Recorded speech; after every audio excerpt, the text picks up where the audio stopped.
Hi everyone, I am Sherina Arcega from the program of Electronics Engineering from the College of Engineering. Raymond Misme, BS MedTech, Batch 2025. Hi, I'm Aaron Charles Regidor, a graduating student of National University with the course of BSIT MWA Class 2025. Hi, I am Laya Mondi Soria, BS Nursing from Batch 2025. I'm Sherilyn Hipolito, Bachelor of Science in Civil Engineering, Batch 2025. Hi, I'm Alan Reginald M. Gonzalez of BS Psychology of Batch 2025.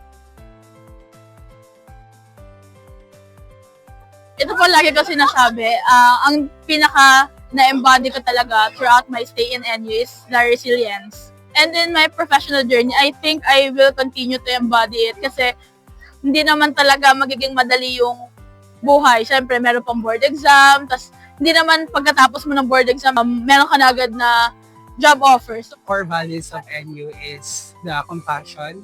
NU really gives us the chance just to ever, like, for example, meron pong may mga times na kailangan namin mag-adjust. Innovation because ang NU is sumasabay sa bagong technology ng mundo, lalong-lalo na po sa AI.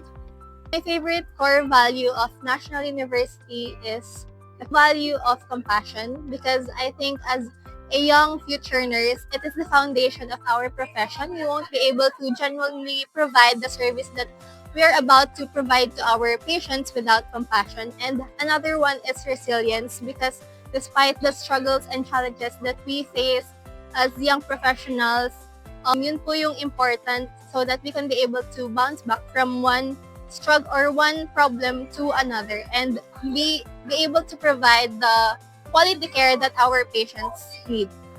Na-retain ko para sa professional is innovations, lalo na yung sa may CDP namin, which is nakukuha talaga namin kung ano ba yung pwede namin i-adapt for the community.